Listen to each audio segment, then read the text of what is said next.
Hello and a very warm welcome to everyone. I am Shabbir Kanchawala and you are watching the Min Special Series Future of Green Buildings.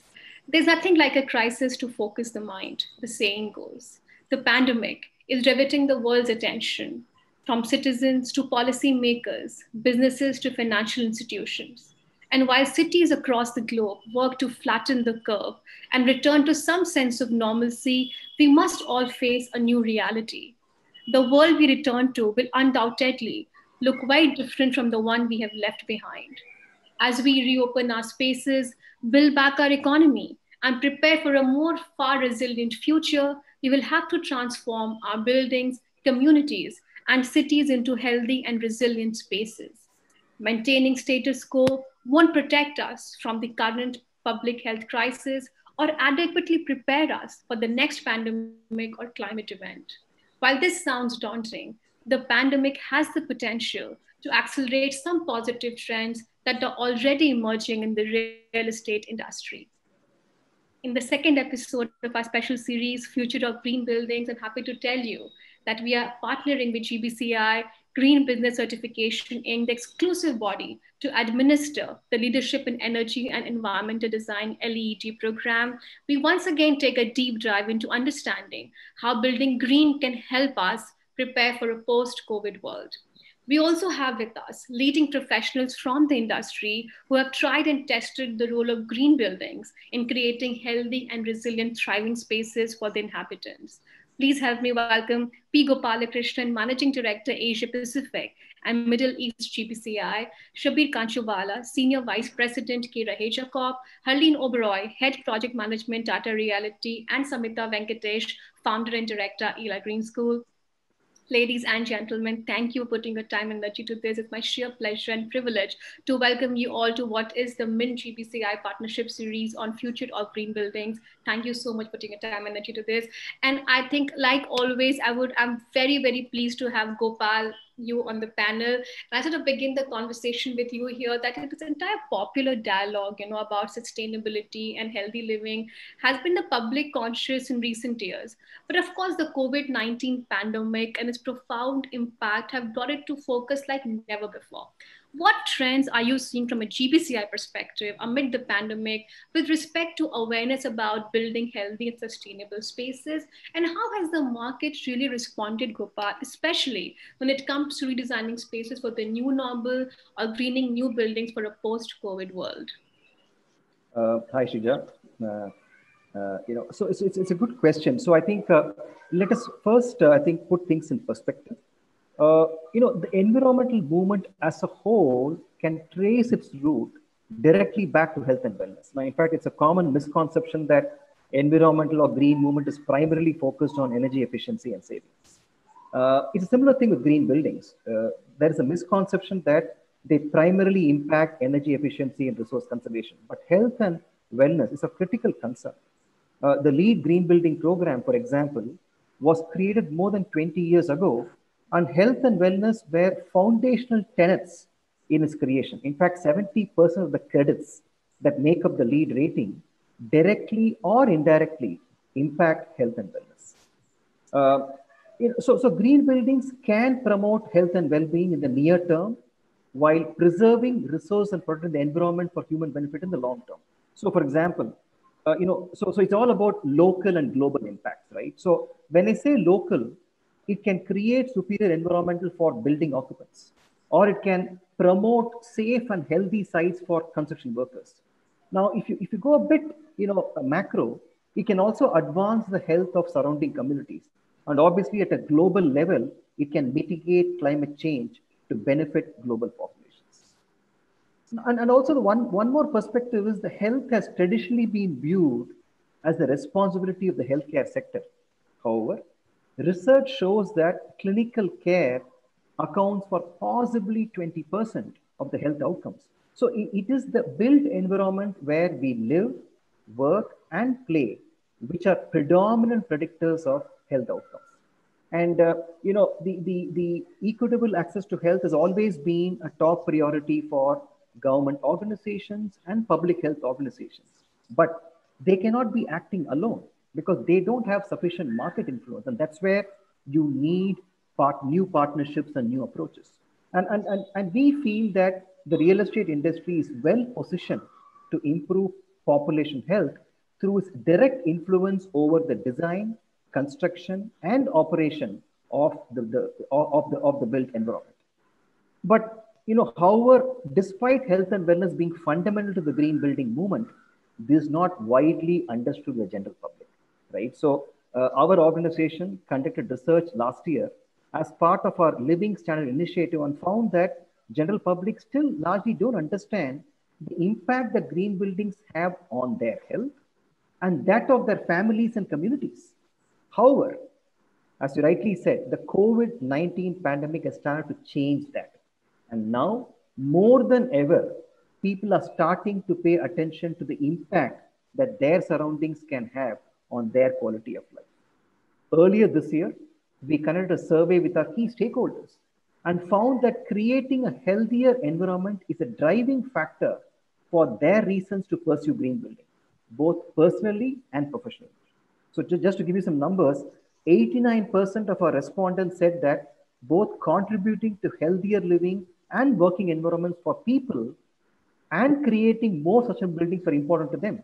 This ranks ahead of measuring a building's impact on the planet, which is at 72%, or reducing buildings and operating costs, which is 66%, or simply saying that I want to achieve third-party certification, which is at 43%. So I think, when it comes to general public, COVID is bringing the intersectionality of health, equity, and resilience to the forefront of their minds. Especially now, they are fundamentally intertwined with our economic recovery. And, a global study conducted by BCG highlights this. 70% of the survey participants said that they were more aware now than before that human activity threatens the climate and the degradation of environment is threatening humans as well. So from our own perspective, we are now seeing increased interest in the LEAD program. And more importantly, this interest not only comes from the commercial buildings, it is now coming from every segment: residential buildings, retail, manufacturing, warehouses, data centers, airports, railway stations, metro stations. So the segments have now improved, right? So that's a very quick perspective to your first question, Shreya. Thanks, Gopal. Thank you for that. I think these are interesting statistics, and COVID has really played its part in accelerating the awareness about green. And of course, what you mentioned, that the intersectionality of equity, green, its impact on health and environment is all coming to the fore. So tell me one thing, how have LEAD guidelines and evolved in the changing circumstances, incorporating strategies and designs to build healthy spaces in a post-COVID world? How has LEAD guidance evolved with them? And perhaps, you're talking about the ARC re-entry in the previous episode. How has that proven beneficial for making your own space resilient and ready for return of the lockdown then? Yeah, so as I said, LEAD has always been focusing on health and wellness beyond energy and water savings as well. So today, if I take a very rough statistics, I think 70% of the LEAD rating is focused on occupant health, right? So things like daylight, quality views, acoustic performance, indoor air quality, or low emitting materials which are used inside a building. Bicycle facilities, open space, all that actually has all. I'm just giving some examples, what the LEAD program has been focusing on. It is also looked at a very interesting angle, things like local food production. I'm talking about the impact on communities, right? Ergonomic approach, so all that. So biophilic design, how is the human in closeness with nature in every building environment, right? I also talked about the building material. Now, how can they actually have an impact on the hazard and exposure for humans? Cleaner construction, and some of these we've also given way for the markets to interpret, right? So I talked about open spaces, which is encouraged by LEAD. Now, the point is the open space can also be used for a building to allow a local community to come inside as well. Now, take a green school. Now, if a green school talk about open space, they can let children from outside the community to come and play inside, right? So similarly, take water efficiency. Now, while the built environment or the building can take a lot of initiatives on water, it's also going to increase the water table in the surrounding communities. The stormwater runoff can also have a positive impact on surrounding communities as well. So net, I think, it's having as I said initially, it's a local impact. It's also a global impact. Now, the other part is, I think, what we did in response to COVID was to launch something called safety first credits within lead. So, for example, social distancing. It talks about what is the area or square feet per employee. We talk about, disinfecting the surfaces. We talk about the indoor air quality, which has to be monitored. So all these are safety credits in an environment, and this can be incorporated at a design stage. Now, the arc reentry, which you talked about, that has sort of brought about immense changes as well. So any existing building today, it can be any type. It can be a commercial building, it can be a school, it can be a manufacturing warehouse, whatever it is. Now, everybody is now worried. Now, I'm going to restart my building, either at 20%, 30%, or whatever it is. Now, how do I measure whether my building is ready to take in people? And that's where the arc reentry is able to measure data. So it's able to give you something called a re-entry readiness score, which today the organization, the occupants can actually take that data and be convinced that the building is now ready for re-entry as well. So, the good news is, I talked about safety credits. Now, across the world, we just launched recently, close to 300 projects are already signed into this, including 8 from India. The ARC re-entry, India is actually taking the leadership role. We already have close to 20 projects which have signed up on the ARC re-entry. So, like the COVID pandemic, the point about health and wellness, I think today the safety credits, what we have launched, or the re-entry is being increasingly adopted by a lot of leadership organizations in India as well. Okay, thanks, Gopal. I think it's good that we have a very meaningful panel here, and we have two veteran real estate practitioners, and listen from them how have they implemented the green strategy, especially when talking about the new buildings area. I'll come to you now, Harleen, first. Talking about new construction, I would want to understand from you that how deep into the real estate sector has the awareness about green buildings really seeped in as a new normal, has increasingly become the trend or the norm? And what would be the most important factor or the critical reason for Tata Realty Infrastructure to choose lead for its new projects? Thank you very much, Raheja, for inviting me for this panel discussion. I quote from one of my founding fathers and member, Raheja Tata, when he says that no achievement, no success or achievement in material terms is worthwhile unless it serves the requirements and needs of the country and its people. So a company which is now 152 years old in the country, as on 2020, has realized this realized and accepted this, that it carries inherent benefits in measuring, assessing, and valuing natural and social capital for managing business, risk, and opportunities. So for all of the group companies, it is now a very well-defined sustainability policy, which came in force from 2015 onwards, and for a built environment, we will only build green. So all of our buildings, be it residential, be it commercial, all of them are green and LEED certified. And nothing better could have happened to find a partner like GBCI, who not only have got, set the standards very high in all of their programs which they run, but they have very finely adapted these programs to Indian requirements also. So, for example, it is always read in tandem and very close to NBC requirements, National Building Code requirements, or ECBC requirements for energy, etc. and all. So it is very harmonious with those, and that makes the task very easy for us, to embrace GBCI and implement or adapt them in our projects. Now, coming to brass track, that how well or deep-seated this thought or this initiative is, I must admit and say that, this has been very widely now accepted in the last 1 decade with the professionals. And professionals are cautious right from the day they pick up the first pencil to draw a line on the drawing board. They know what product are they targeting to, build, and what environment are they targeting to achieve. As regards the general persons, the man walking on the road, it still has to. He surely knows that something has hit him. Like, for example, in Delhi, he knows that Delhi is going to shut down for, 4 months and something is happening. The air is polluted. He need to stay indoors. He need to buy filters for air purification. Similarly, sometimes in the coastal towns, they're worried that something like tsunami may happen, but they're still exploring or in a mood where they know that this hits them badly. But what is the reason? So, concepts like global warming, etc., and all, which we have grown up reading, all of those are now hitting us. And now when that happens, that's the time you really, stop, ponder, and think over, okay, what's right and wrong. And nothing could have happened to, put this in fast or accelerated mode other than the pandemic. So while pandemic comes with, serious consequences and falls for us, but it also is an eye-opener for us to accelerate certain things which were not moving at a determined pace. Now, the bigger task today for us is to, get our occupants or our lessees, companies and organizations and their occupants into our business parks or IT parks or the buildings. There is a very profound paranoid fear they carry about the pandemic. And they are not willing to step into the campus unless they're thoroughly convinced.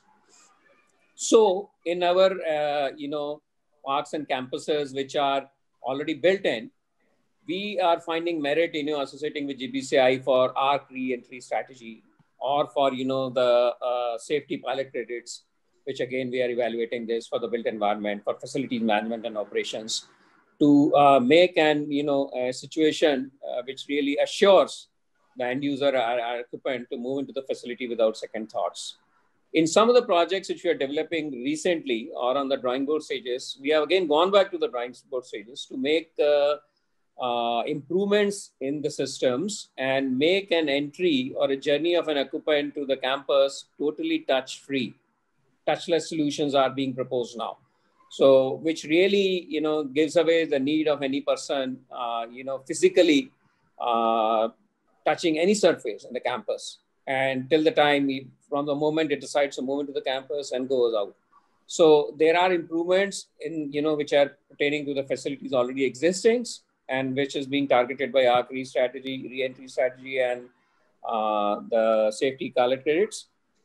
Going forward, also, what is a thought and a philosophy, guiding philosophy we have is that we are going to take a step beyond and partner with GBCI on our larger projects, doing them as lead for cities and communities. So on a larger frame, these are our projects which are mixed-use developments comprising of, a strategy where from home to work is, a walk. And in such kind of scenarios, we are trying to implement this again as a pilot in the country and one of our projects in Bengaluru. And this is certifying for the cities and communities. So that is something which we are targeting and aiming at now, Shuja.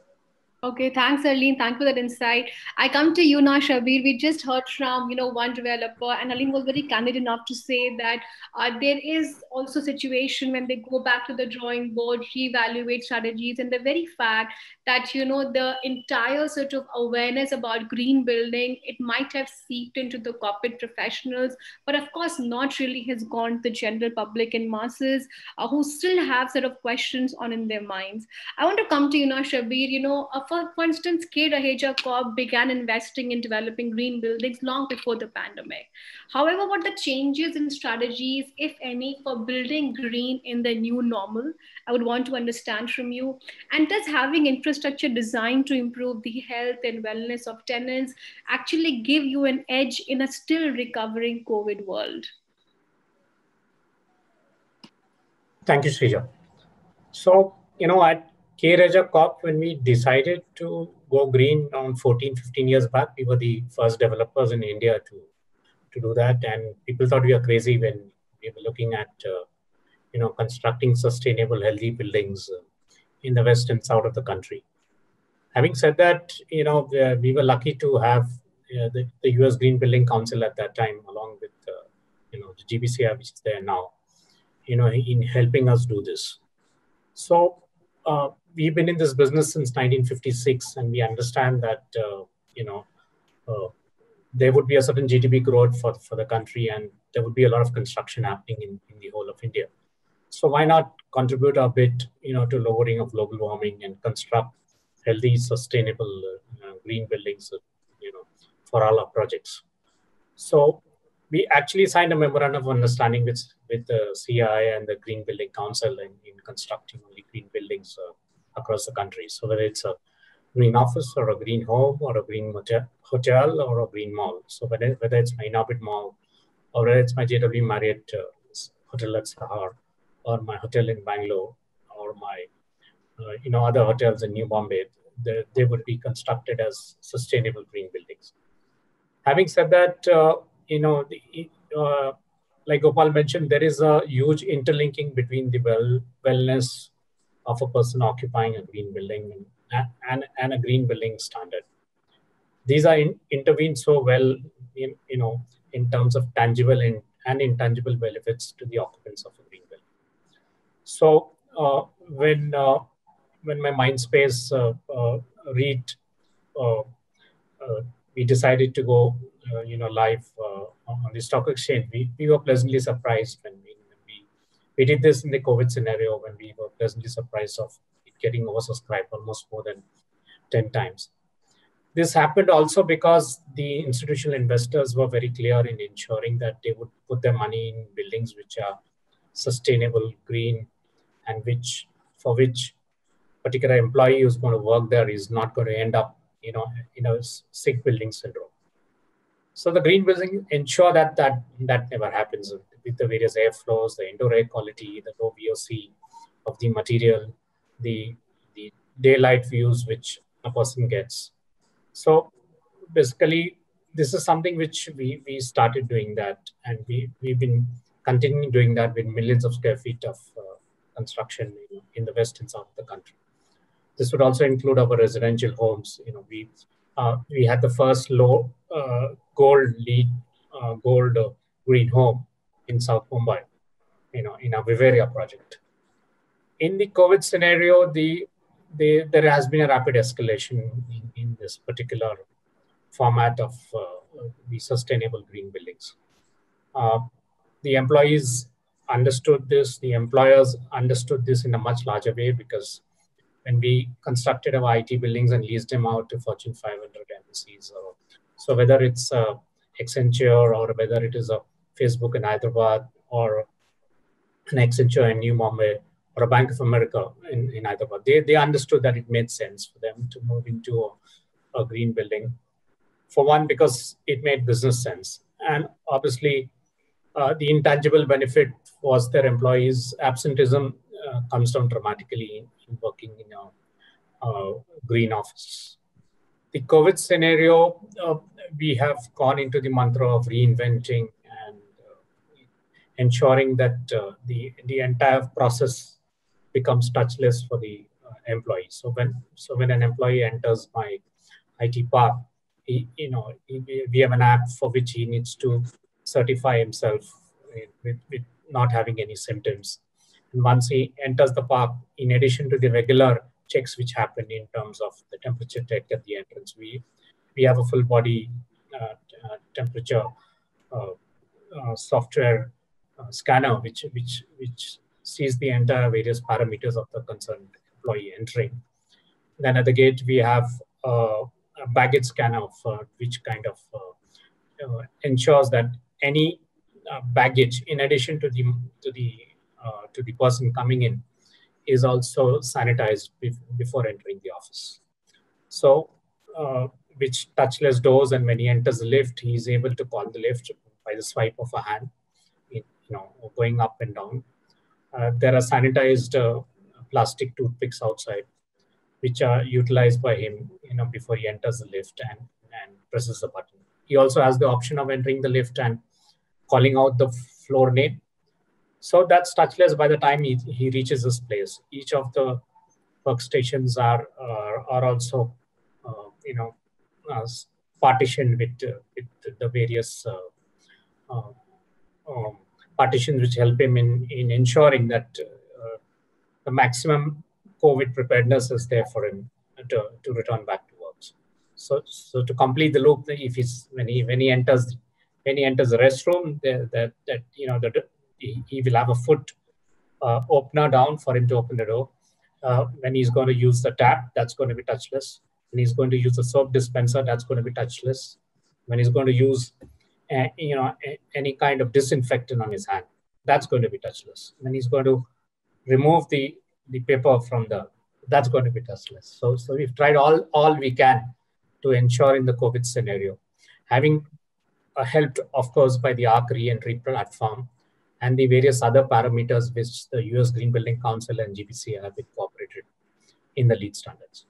Thanks, Shabbir. Thanks for that. So essentially, the COVID has absolutely started what is the touchless economy and the contactless economy. And we're seeing this across various fields, not only real estate. We've also seen this in mobile payments, for instance. And you also mentioned the point that, how the Mindspace, REIT being completely oversubscribed by investors, a huge affirmation on how investors value the green buildings and sustainability in real estate. We heard from two very established practitioners. We heard from a leading service provider across the world. It's very interestingly, we have a very meaningful participant in the ecosystem here, a school. And I think that is really the part of the society, children, the most vulnerable to diseases, in the group that needs maximum protection, especially in the post-COVID world. Setting an environment built to ensure sustainability, health, and wellness, including more greenery, also helps students take away green learnings and prepares them to be more responsible individuals. One would imagine so. As Ela Green School was quick to adapt the ARC re-entry tool, I want to understand from you, Samhita, what was the primary motivation for the school to green its campus? Raheja, so, we started this school about 3 years ago. And our primary philosophy of developing the school and calling it Ela Green School was to ensure that we impart sustainability, not only in terms of energy efficiency, water efficiency, but also in terms of how our spaces affect and impact the children who are studying there. So all of us do know that spaces have a large impact on occupants using the space. And LEED that way has given us a wonderful guiding tool to help us design the whole process. So whether this whole process of designing for healthier space with higher air changes per hour. In fact, the guiding principle was to ensure that the risk of contagion, because children, especially the early years children, the primary group children, are very susceptible to infection. And to reduce this was our primary motive when we started off the design process. So that's where we actually incorporated a hybrid system where the air changes per hour is as high as 12. So which means 12 times I replace the quantum and volume of air in an hour, which literally ensures that no infection stays within that space. And if you actually now see all the research articles that are coming out, they are telling us that reduce the duration of your sessions so that the infection doesn't stay in the space for a long time before you again commence the next session. This is typically for schools or classrooms. So all this we had done using our green principles, sustainability principles from LEED, even before the pandemic. So the pandemic only equips us better now when we open out schools, because schools is going to probably, right now schools are not functioning, but when they do open up, they will account for a large percentage of the outbreak, which we have seen across the globe as well. So this is why we actually adopted the ARC re-entry tool also, to be able to tell our parents, like while everybody is waiting for their children to get back to school and start their physical learning sessions, it is important that we are able to tell the parents that how safe is our building. While corporates and other commercial buildings, the tenants do understand things like air changes per hour or air quality and touchless spaces, etc. It's difficult for us to communicate to the parent community, which is the general mass, basically, who are not well versed with the technical parameters. So this is why the ARC re-entry tool has helped us. And if you also see in terms of what we call the new normal, there are 3 parts to it, right? One is the occupant behavior, which is using masks, social distancing. And this aspect is, we really can't expect much from the children. In terms of the second part being the facilities operations, where we're talking about sanitizing the space and touchless, there is a certain amount that we can do as a school in terms of sanitizing, but a lot also depends on how the users react to it as well. The third important component would be the design part of the facility.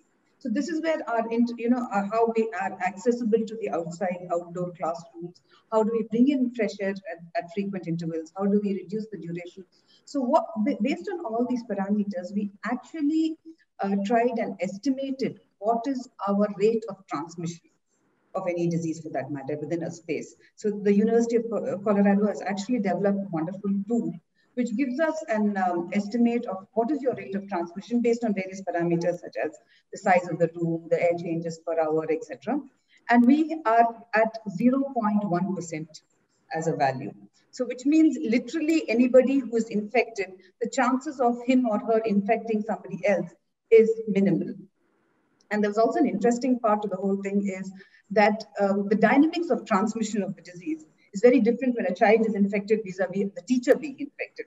So it is easier for us to maintain certain norms on occupant behavior with the teachers, with the adults in the building rather than with the children. So this way we're trying to reduce our risk of transmission and also be able to tell the entire community of parents that we are, very safe when we're trying to invite children back into our campus. And in fact, this is something that is a bigger concern for us than anything else right now, because I think that's the priority for all parents in terms of trying to send their children, right?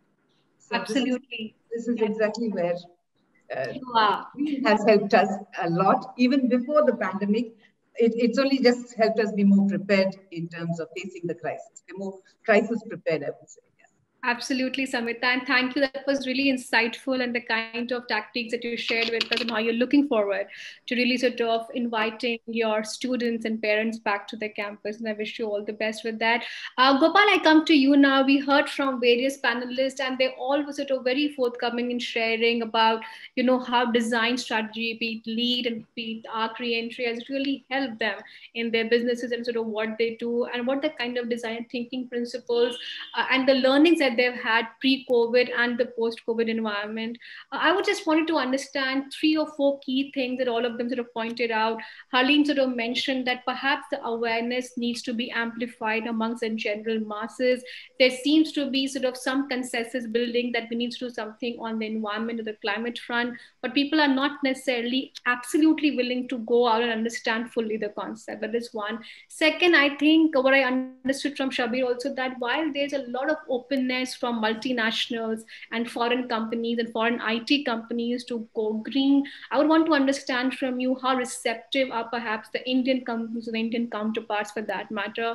And third, really, how can this entire concept of being green become absolutely mainstream? If India really has to become a green economy and the world leader and become what we want to be, the $5 trillion economy by 2030, we don't really have much time for that.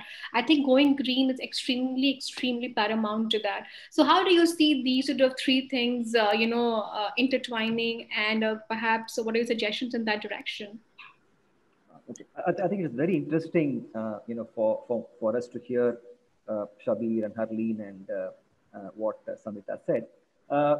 So just to answer your question, I think you had many perspectives. So let me just try to. So you talked about awareness, right? So I think there have been very interesting steps taken by stakeholders. For example, with Raheja Corp, Shabbir came out with this brilliant idea that Gopal, why don't we team up and let's do a 3-day road show in all Raheja Corp's premises, and let's talk to the tenants about the fact that you are now in the green space, and what does it do to you, right? So this is something which we did. We were very excited, right? Because all these the 3 days we had been to 3 cities, there are 3 campuses. We had all the employees who have come in, and they were extremely interactive. So it's not about us telling them. It was a lot of questions came from their side, and they realized that green can mean much more. Especially about the health and wellness perspective. The other angle is about Harleen's Tata Realty. In fact, again, there Harleen and GBCI, we collaborated where their sales and marketing teams were sort of educated about what is green so that they can explain it properly to their prospective tenants, right? So that's the other angle. So I think awareness there is happening from that perspective. Now, from our own perspective, I think, GBCI, we have a lead education program. In fact, that is today very well curated and offered to the architectural and civil engineering students. Now, that's got a lot of pickup in India, right? So because today, I think there are so many architectural and civil engineering students passing out.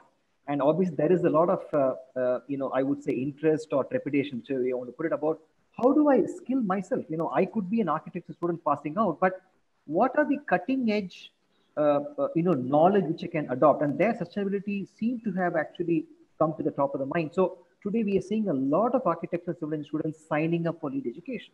So that's something which I think we are seeing. Even the working professionals now, the architects and the engineers who are today working in large organizations, they are signing up on an education platform as well. So they want to go through the modules, understand sustainability, etc. And also, obviously, because of COVID, what we've done is we have made even our exams more easy. You don't need to go to a center, right? You can actually write from home. So we are now seeing interest from the student community, the working professionals, more interestingly, even from the government. Today, we are seeing a lot of people working in the government, who could be, let's say, in a PWD or a housing department, asking us, we want to learn more about green and LEED. So, how do we go about it? So, I think awareness and education is climbing up, and to also give you some other examples now, whenever, let's say, a building or a project gets certified, we generally celebrate that through a program. We go there and along with the consultant and the employee we do. So 4 years back, these events were very exclusive. So possibly we had the CXO, a projects team, a design team, the consultant, and us, possibly 10 people celebrating it. But in the last 2 years, we have seen a very different shift. It is now all these celebrations are now getting converted to town hall meetings. So what the organizations are doing is they are bringing all their employees into a very large auditorium and telling us, Gopal, can we now talk to them about what LEED can do to them? And I was pleasantly surprised with the type of interactions we've had, because employees, come up and say, okay, we now understand that we are now in a, health and, good surrounding, but what about residential? Can they also go green? My kids go to a school. Can it go green? No, I fly out of an airport or I take a train.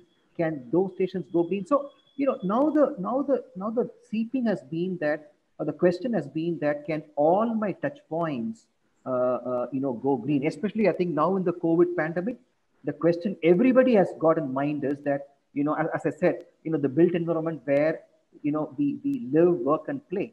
It can be a gamut of all these segments. Can all this be green? The answer is yes. And the last point you made, right? I think Shabbir made the point about multinationals. The good thing is, I think, again, in the last few years, we are now seeing Indian leadership organizations getting into green in a big way, right? So today, I think at a leadership level, they are talking about, carbon targets. A lot of them are talking about net zero building. So there is a huge realization amongst the Indian leadership organizations in every segment, whether they are in a commercial space or an IT industry or manufacturing or data centers or warehouses, or they may be running large education institutions across India. They are talking to us. In fact, a lot of them have signed up on LEED in the last 3-4 years. So definitely there is a shift happening. But I think, as all the panelists said, I think this COVID pandemic is going to accelerate that adoption, right? So I think we are going to see better times, and possibly the shade of green is going to get from lighter to darker as well. Okay, that's a good thought to have. The shade of green is going to get darker from lighter what we have. Let's hear from the practitioners also. I come back to you now, Harleen and Shabbir. Two very important questions that emerge from this conversation here. what the practical challenges and the questions faced by your company, by the company from the potential tenants, and how do you communicate to them the advantages of building green? That is one at a more general level. And the second is, all of this also come with increased cost, right? So how do you sort of communicate the ROI benefit that it may entail, that you have to incur additional cost? How easy or difficult is that conversation? Tell us. So it's let me pick it up then. So very well said that we are moving to a darker shade of green. So if I have to, that's very heartwarming. And if I have to really say, as regards the residential part of it, while people are aware that, and we know we are running very short of energy, both in terms of production, energy is going to be expensive in coming days, as well as natural resources, be it, we have seen issues like sand getting, in short supplies for construction, basic ingredients for, making the house for that matter. So these are all going to be over a period of time expensive. They are going to be in short supply and they're going to be very limited. And under those circumstances, the paramount question any buyer for a dwelling unit has it that, okay, what is it that is it for me? So, you've labeled your project as green, but what is that? So the convincing case for them is, look, here we have a campus development where, the water you use is not going to waste. It's being treated and recycled. You don't have to incur extra expenditure towards, your cost towards maintaining your gardens or horticultures, etc. and all. The glass which we have put on your windows is a performance glass. So which is going to save you some heat gain into your rooms or your houses, and which is going to in turn save you some air conditioning cost. Similarly, the house has been designed that there's enough penetration of natural light in the house so that, you don't have to switch on the lights most of the part of the day, and it's going to save you some energy bill. So this is something which is while, we educate, we train, we design our product to that, and then it makes a convincing story for them to, really invest into that. On the commercial part of it, any MNC for that matter, obviously, or any of the larger corporates would like to, move into a grade A quality space. And and with certain expectations of the efficiency of the building, etc. and all. So they are well educated, they know, and they have, a battery of designers, architects assisting them and evaluating or doing a test fit for, their office even before they decide to move in, etc. and all those things. And there they will surely like, and they are, smart or intelligent enough to evaluate on that. The convincing case for them, for us there is that, look, while this investment has gone into creating this asset or built environment as green certified, whether gold or platinum, the beneficiaries or benefit will accrue over a period of time in one most tangible form, which is called the CAM, which is common area maintenance charges for the building. Now, with this cost of energy increasing with every passing year, the CAM charges are something which are going to hit them over a period of, coming years. And that can really be contained, or for some years at least, for the life cycle of one PME, at least they can be stabilized or maintained as they are. Because that's a shock which any business or any CFO would not like to have. It's a root shock. It hits them every month and month, day and day, month and month, and year on year. So, issues like this, if they are brought to forefront and if they're presented well, they find more acceptance with commercial usage, occupants. So while it is a known fact that there is a bit of initial capital investment which goes into, but ROI is in form of, a reduced or lesser CAM charges, makes a convincing case for an occupant and a commercial occupancy. Thanks, Harleen. That was insightful. I come to you now, Shabbir. We just heard from Marina. He said that, ROIs can have tangible benefits in terms of reduced CAM charges which accrue over time. Also, the fact that, the commercial benefits are perhaps not, will sort of get accrued to the tenant over time, and people are opening up to these new realities. I want to understand from you, Shabbir, that how convincing, easy, or difficult it is when you onboard a new partner. So let me start by saying what K. Raheja Corp buildings have always been. So they had a certain base building specifications, which included a lot of sustainable features on day one. So we always had rainwater harvesting. We had dual flushing systems. We were the first ones to start using LED lights even when they were of a certain cost. So when you have a certain base building specifications, for that to go and adopt LEED by US Green Building Council, GBCI, there's a different cost to it. The delta is going to be different.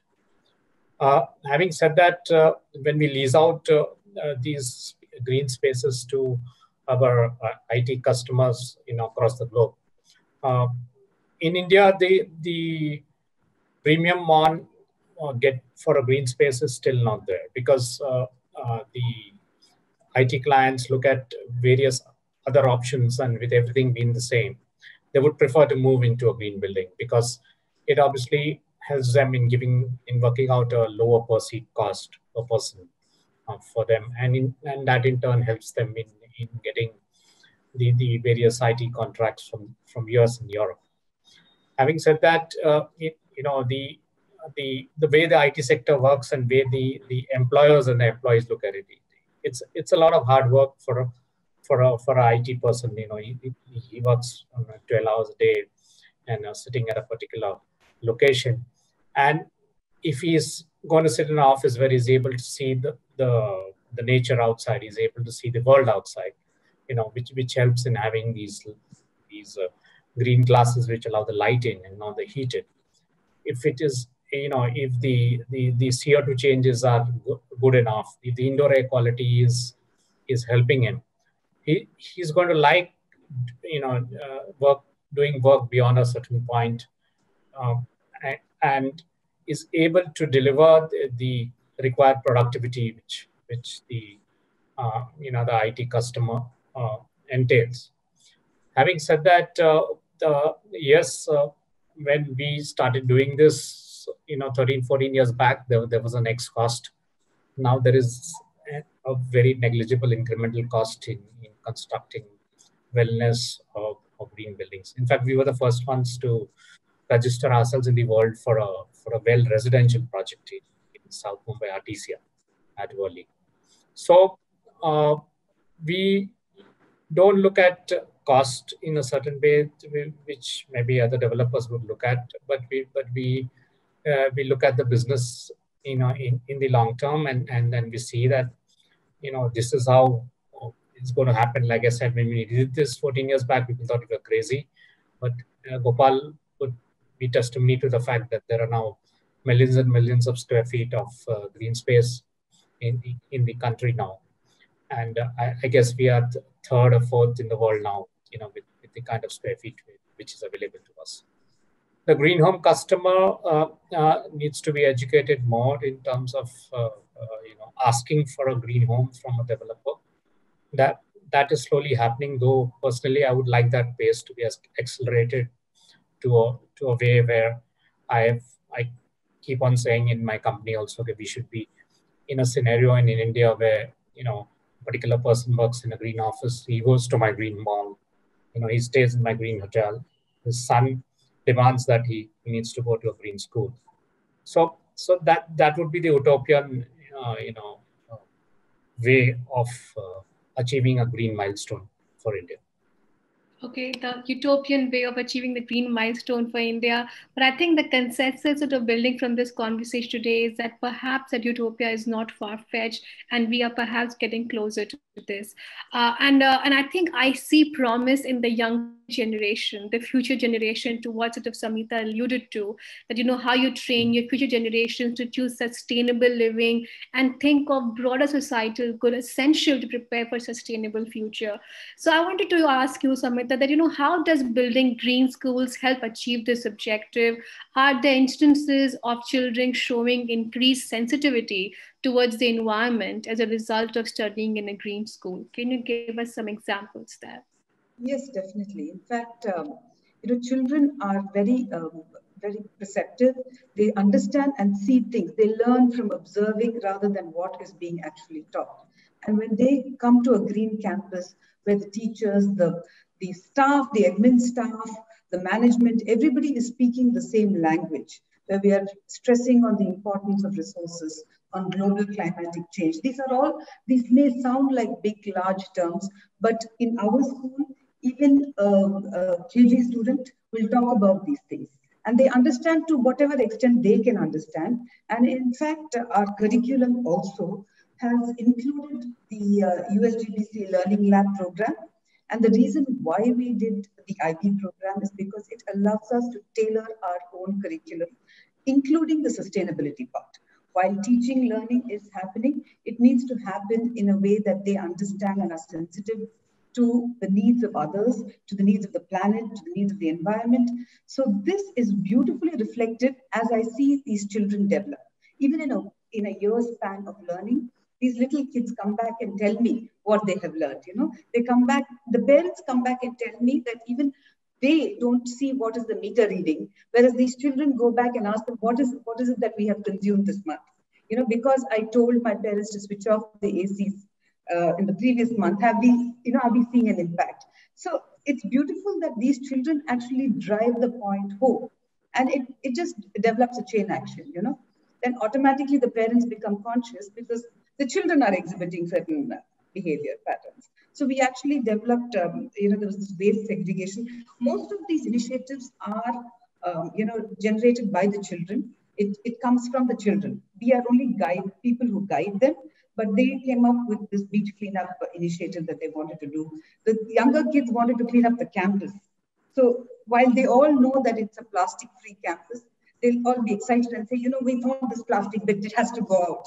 So it's beautiful that these children are all, they will, when they grow up, they'll just be sensitive. They'll be sensitive in everything they do.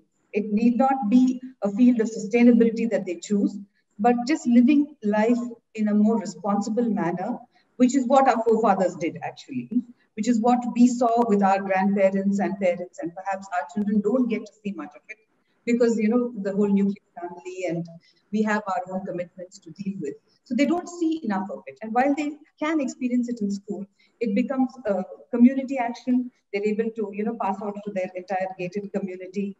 It just inspires collective action. And I think it's very important for us as people who run schools to make this a way of living. It does not matter which board, which curriculum, what subject is being taught, but this has to be inculcated in this age group, because only then it becomes easier for them to, make it a way of life. Okay, so making green as a way of life.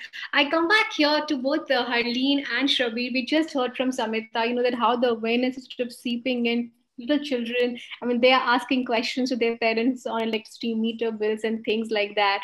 I want to understand this very important stakeholder. And when you talk about any conversation in real estate industry, is really the investors who are at the heart of it. And both of you run prestigious sort of organizations and deep well entrenched organizations. I really want to understand that, what the factors that investors look at when valuing real estate assets and for funding real estate projects. Can one sort of with a lot of affirmation really say that the future is green, that the future for real estate is green, and are investors and the participants at large willing to pay that extra premium or the delta that comes along with it?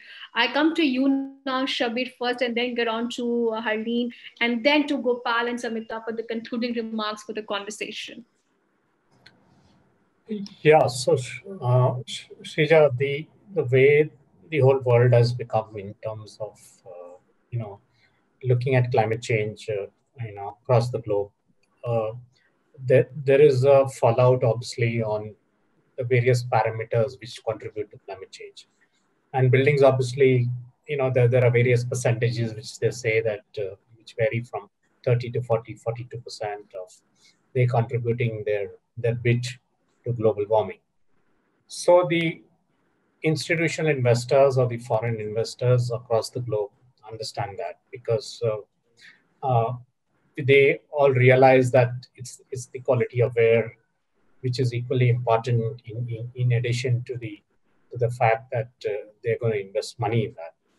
So when they were looking at our entire green portfolio for our Mindspace Business Park REIT, they were pleasantly surprised to find that we were the first movers in India. We are, whatever we have constructed green.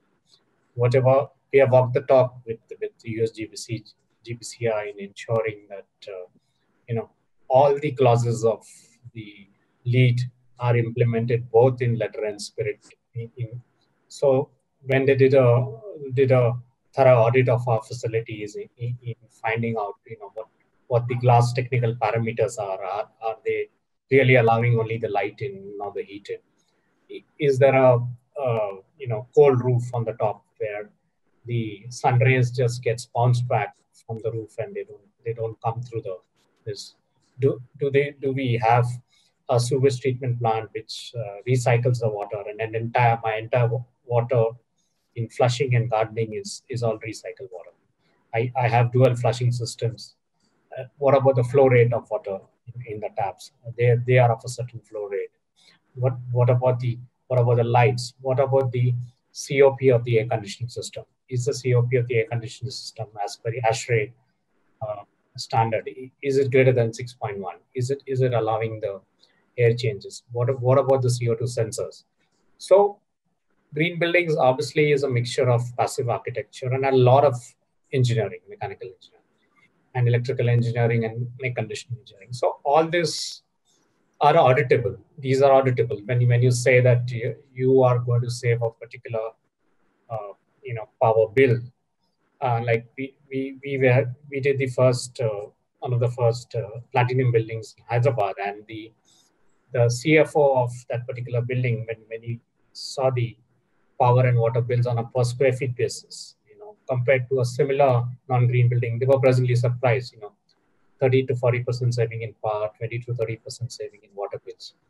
So when you walk the talk, and when we did this with our own corporate office in 2007 with the US GPC and GPCI, when we constructed a LEED Gold building for our own corporate office at Venkatesh.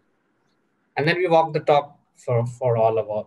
It went forward with, so whether it is our existing in-orbit malls where we are constructing under the EB program with US GPC. So we just finished one for the one in Hyderabad, and then we for our hotels across the west and south of the country, where we were looking at gold certification. So our minimum certification is gold, where we look at getting that particular standard.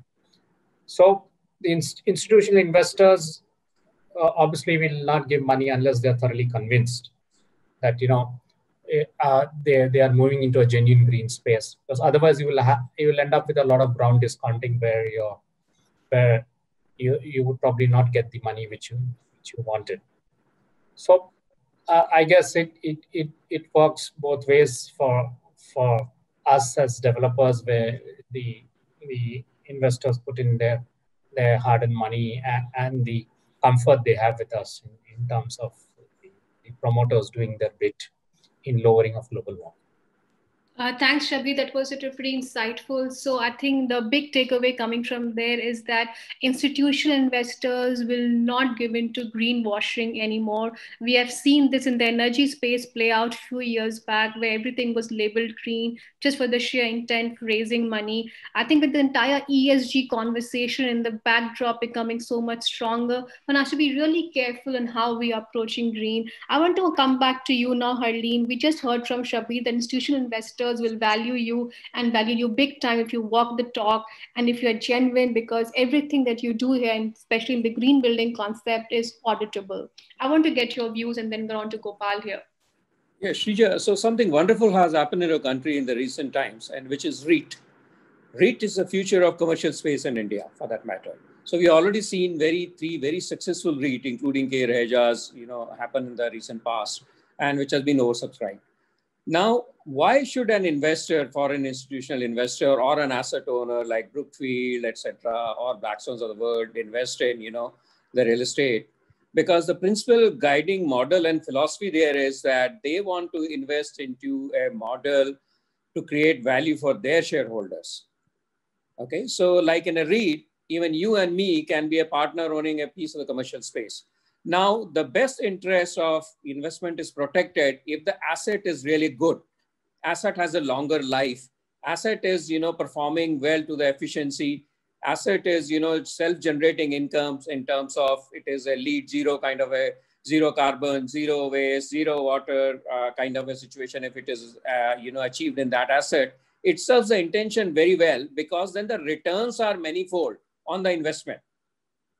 So if you really have such a kind of situation, and obviously this is the reason they are very cautious to look at portfolios which majorly comprises of green building, because that substantiates their belief of a healthy annuity return, which in turn they can pass on to their shareholders or investors or partners, any of those.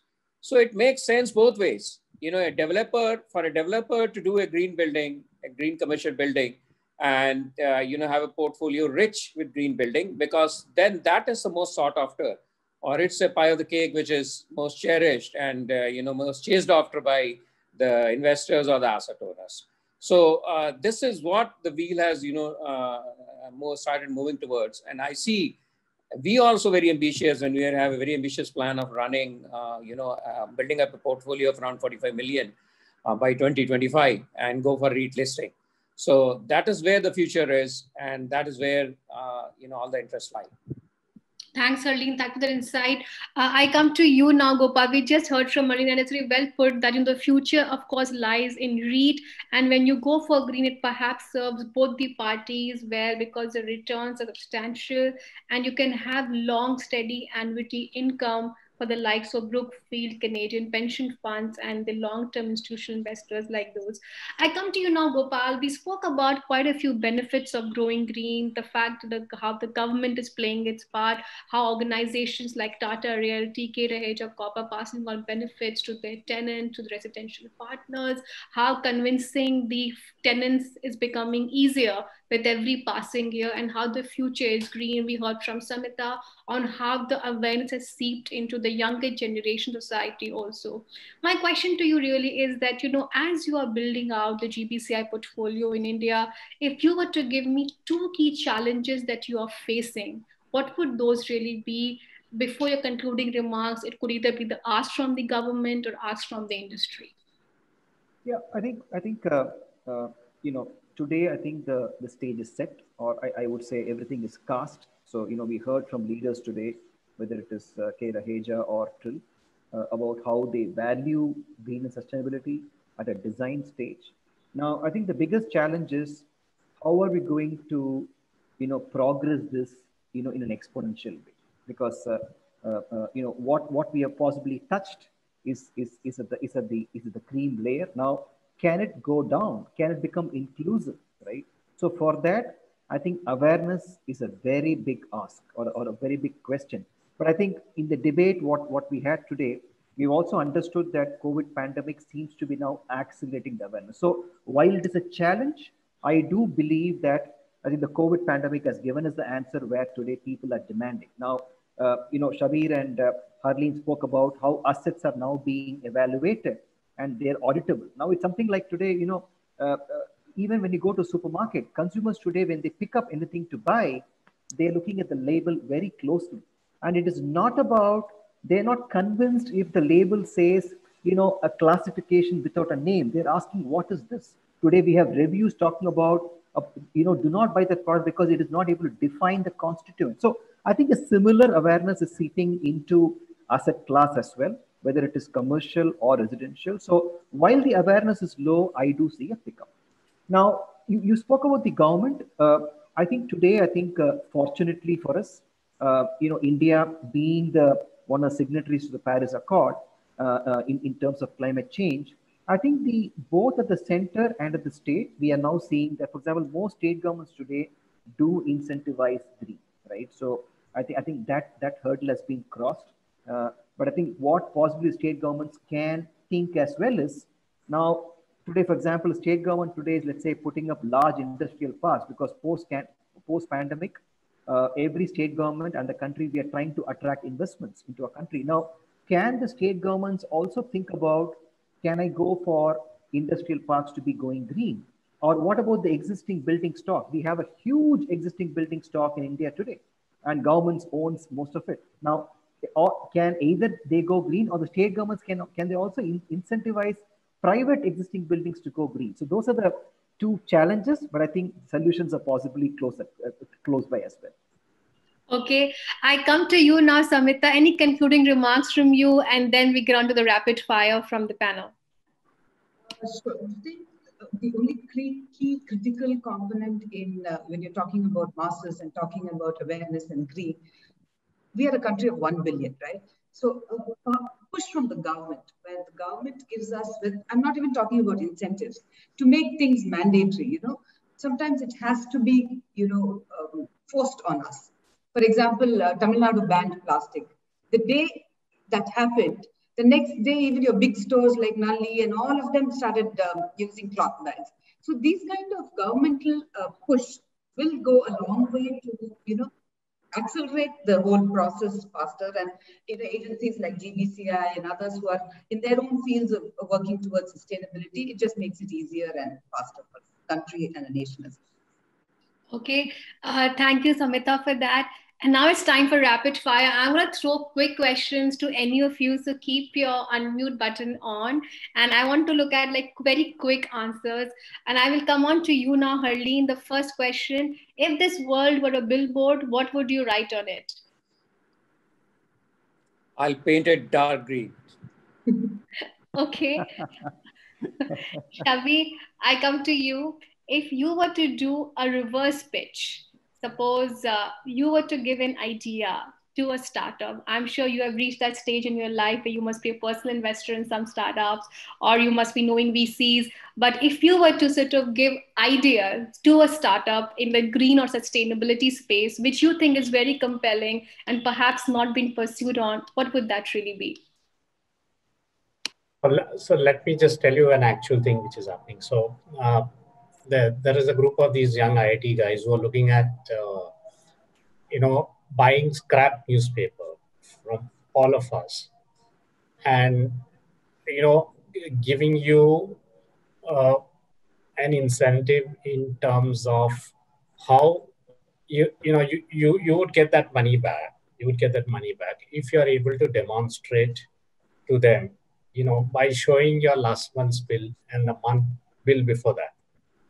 So if you're able to demonstrate that you have contributed a bit in drawing less power from the coal-based power plants of India, so then you would get the incentive. Otherwise, your particular newspaper scrap, but they want to do this. They want to do it in a big way. Like, so if they were to be able to do it in very large cities, in like even. So this is kind of started in Powai, Andheri, and so if they're able to do this in a big way, in major cities, then it is a dramatic impact.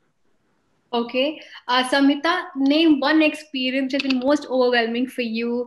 Maybe a child in your school did something in the green aspect and which really touched your heart.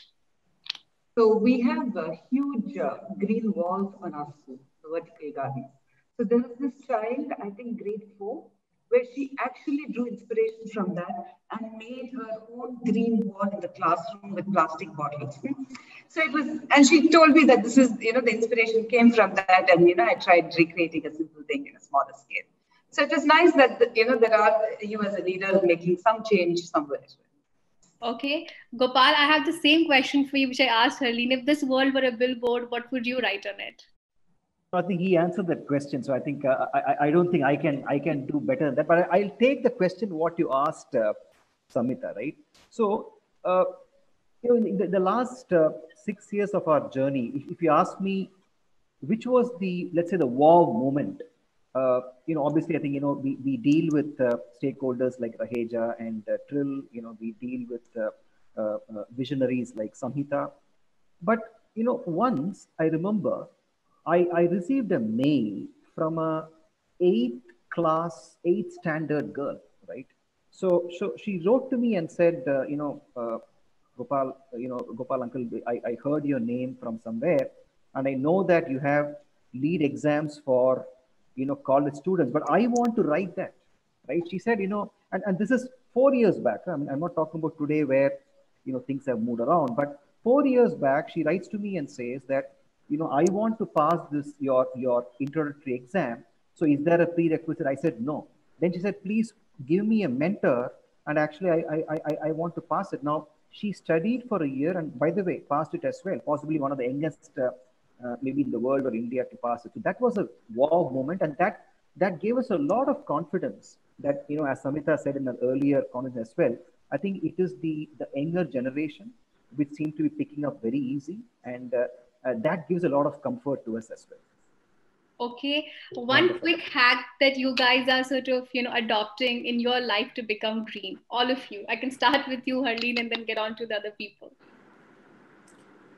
I am actually, a member, or I'm the secretary of my housing society out here.